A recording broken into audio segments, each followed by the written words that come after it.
Hey guys, Chris Dorry here. Today I'm going to take you through some of the prospects in this year's draft who, in my opinion, are underrated. Before I get started and go into some of the names, I thought I'd start us off with a bit of a story. So back in 2014, I had the good fortune of having a sit-down talk with one of the senior recruiters of one of the clubs, and he's now a national recruiting manager. So this is someone who's obviously one of the top of their field.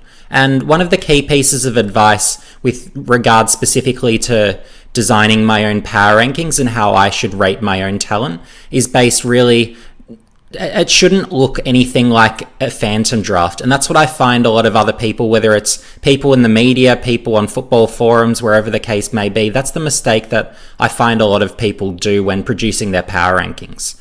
And the key piece of advice that I got was to really base it on what I personally think and on my own evaluation of talent, and really to block out all the noise, block out what everyone else is saying, doing, thinking, and really think about, well, who are those that I really rate and those that I think compared to other people should be rated a lot higher than they have them. And that's really the purpose of this list that I've constructed, where these are guys where I think personally they should be rated a lot higher than I've seen them on, whether it's a phantom form guide, power rankings, however other people, I guess, term these sort of, draft orders. I guess that's sort of the thing I'm going for, where I really want it to be differentiated and really just be, my own rankings, which I'd like to see more people do. So to take us through some of the players, so I've created a list of 11 draft prospects who, in my personal opinion, are being slept on. And I could have included others, but these are some of the guys where they're currently in my top 30. Cardillo, he only just squeezed in. Maybe if I do a revision, maybe if I move a few others up, he might move down into the early 30s. But ultimately with these lists, these are guys that I would personally be very willing to draft, and I would definitely draft in the ranges that I see them going. And I could also say that someone like a Ugle-Hagan, I think even though he'll most likely be bid on pick one, I would imagine, if Adelaide have been paying attention. But he's someone where I think he could really be that transcendent key forward, and I don't think enough people are really making that clear that he is really, almost that successor to Buddy is that, number one option inside 50 and that real guy that you'd sort of build a front half around like no one else in the competition. And I'd even say similar of a Logan McDonald, where although he'll go probably pick 1, 2, 3, and I don't think a North Melbourne, if he's there for them, will pass on him, but he's someone again where I think if you're in that position where Adelaide are, where let's say Jamara has the bid matched on him, well, I think passing on Logan McDonald would be silly given both the rate of improvement that is shown and also the performance that he has on the board this year. But anyway, moving on to some of the names that I'm rating in this draft, and I believe will go later than they perhaps should. So I'm first up looking at a Will Phillips, where in my opinion he's the best midfielder in the draft. So what's he bring to the table? He's got the ball-winning ability, he's got the burst of speed, and he's got that immediate game where, a bit like a Matt Rowell, maybe not to that extent, but he can play round one, year one, just fit into a midfield right away and really be a factor. So on my draft board, and so that I don't give away my full power rankings, they'll be released at the very beginning of December. But with Phillips, it's been pretty well known that I regard him pretty clearly as the third best in the draft. An approximate range, so I think he'll probably go in the 5 to 10 range. So but if I had a pick in that range, well, it's pretty straightforward. Phillips would be my pick. If I need a midfielder, it's very, very obvious. Next up, we have Lachlan Jones. So he's a Port Adelaide Next Gen Academy prospect. So in terms of where I'm rating him, I actually have him, I'm starting to move him up more towards the top end of this range actually. So, but in terms of if I have a top 10 pick, I would be placing a bid on him pretty quick smart. So he's had a really good year in defence in the SANFL at league level, and he's really held his own. But then I think he's really got great scope to be a midfielder in the future. Whereas really, as I've got here, well, he's got that contested side of his game. He'll win more than 50% of it contested, but then he has that burst of speed, and he's got that immediate game as well, where you can just play him in defence, and he can play round one, year one. I know Port Adelaide have a pretty strong defence, but I'd be expecting Jones to really contend early for a game. So that's something to watch. Jack Carroll, he's someone where, in going back and actually watching some of the WA Colts games, I was really surprised that he actually had the contested side to his game. And as a late year birthday, he might be the youngest drafted in this pool, so you've got that, but he showed critically the improvement this year. And then combining that class and contested game, well, as someone who's nearing that 190 centimetre mark, well, you've got sort of a, not quite Pendlebury, but something sort of along those lines. So Carroll's a pretty exciting player, and I would actually be willing to take him anywhere in this 5 to 15 range, and I'm actually considering very strongly including him in my top 10. And on draft day, it wouldn't surprise me to see him in the top 10, but in having had a quick peek at other draft boards, I'm not even sure if he's been in everyone's top 20 yet. So, and I'd be very, very willing to take him inside the top 10. So, yeah, he's definitely someone who I think is getting very much undervalued, and I think people really need to reassess his game, because if people have him even after 15, I think that's just too late. I think he's a top 15 pick in this year's draft pretty comfortably, and I'd probably pick him a bit earlier. Brayden Cook, so we're looking at a forward in SA, so he's averaged 2 goals a game.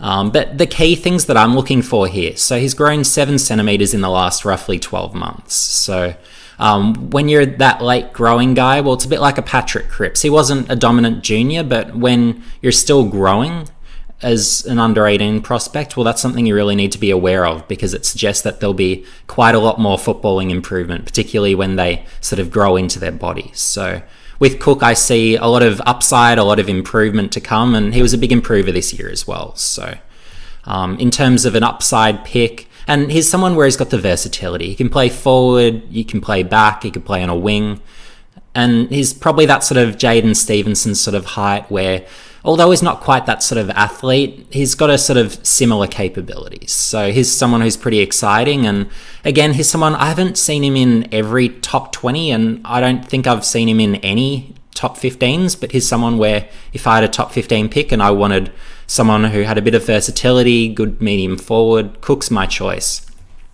So I'm seeing guys like, say, we're looking at Henry, who is being regarded by some as even a top 10 pick. When you've got someone like Cook, I think that's a bit ridiculous, when Cook, in my opinion, given, I guess, the growth and improvement this year, I think he's pretty clearly not only the better player now, but he'll be the better player in the future just with that rate of development, and I think he'll really shoot past if indeed they are anywhere comparable.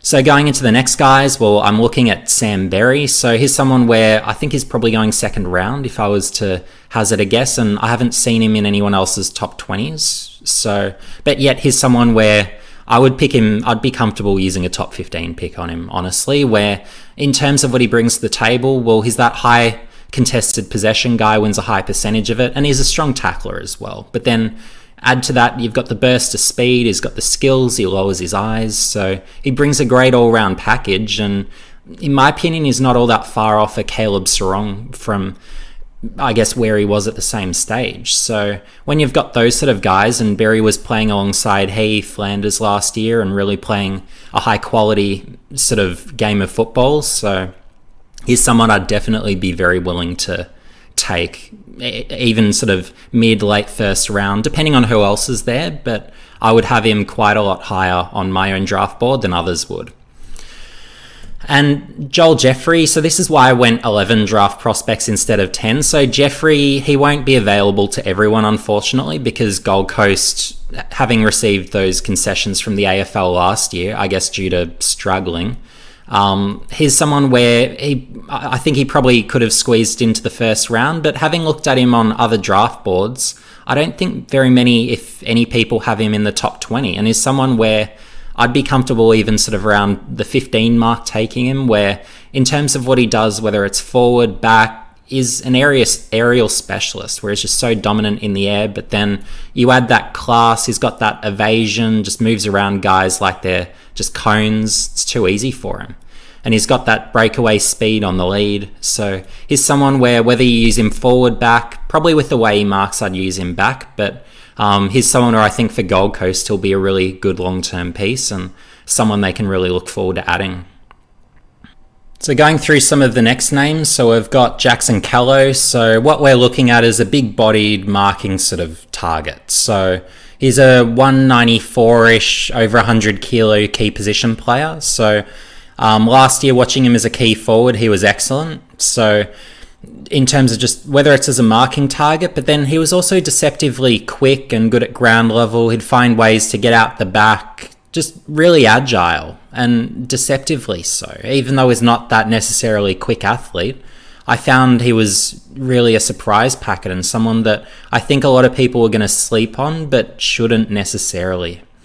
So, but yeah, if you want someone where he's a big marking key position player at either end, he's the guy. And looking at what he did in Tasmania this year when he went as a key defender, well, I'd be really confident with him as a key defender. And in looking at, well, what makes a great key defender? Well, I'm looking at those guys who are strong, can win one-on-ones, but even probably more importantly, can take those intercept marks, contested marks, and that's what Callow brings to the table. So if there was someone who was to be, say, Jeremy McGovern-like, well, Callow would be that guy in this draft. So I think a lot of people were going to sleep on him, but in terms of, and I could even add here performances on the board, but he's really got those performances on the board where he was really dominating last year in the NAB League, and he's had a great year as well in Tasmania too, and really held his own. So he's someone where probably year 2, year 3, he could almost step in at AFL level and start playing. So although he might not sort of have that athleticism of a lot of the other key position players who are viewed above him, I think Callow's almost a safer bet than a lot of the others who are being viewed as, whether it's like mid, late first round picks. I think Callow, and you could probably get him, if I had a third round pick, that's probably where I'd be looking at Callow, but I think that's where he'd have value, and I think he'll probably reach that later part of the draft as well, just because he isn't that necessarily athlete or that type that clubs necessarily are looking at. So next we've got Jack Ginnivan. So he's someone where I'm looking at him as someone where I've got him top 25 on my draft board, and I've been pretty consistent in having him top 20 all year, but he's a guy where he's got performances on the board, such a good kick, really good mover, draws frees, but then he's got the versatility as well where you can play him forward, he can really do whatever there, but you can put him back and he'll use it really nicely. You can probably put him through the midfield and he wins a high enough percentage of it contested where I'd feel pretty confident and comfortable with that. And in terms of draft range, well, I think he's a late sort of pick and he might even go undrafted. So he's someone where, again, if I had a late pick, he's someone where I'd be looking in the late sort of region of the draft for value, because I think he's really undervalued in this draft. So next up, we've got Blake Coleman. So here you're looking at, and he's a bit like his brother as well for Brisbane, where he's that real sort of forward pressure specialist. He's got the speed, he's got the ground level craft. In my opinion, he's probably a little more advanced than his brother, but I think he's a certainty pretty well to get drafted, where I'm pretty sure someone will place a bid on him, and probably in that sort of mid-draft region, anywhere from the second round, he'll attract a bid. But he's someone where I'd be pretty comfortable sort of even bidding if I needed a sort of a pressure, speedy ground level forward somewhere sort of early second round. I'd be pretty willing to place a bid on a Coleman.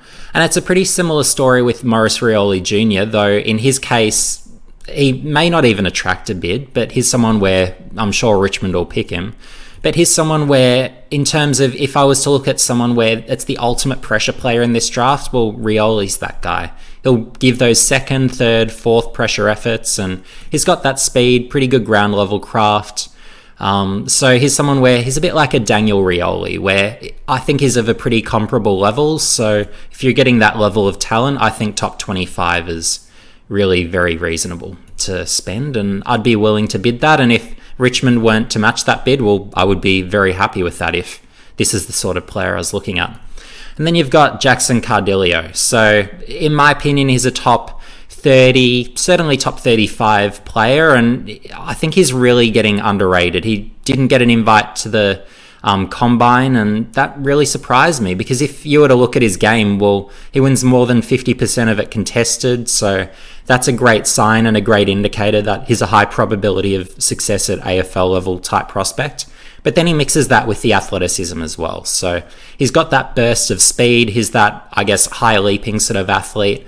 And although he plays his best footy in the midfield, well, you could reasonably play him forward. He's a very strong tackler, capable in the air. And I see him as possibly something like maybe a Hugh Greenwood potentially if he develops well. So yeah, he's someone where I'd definitely be pretty comfortable taking. And and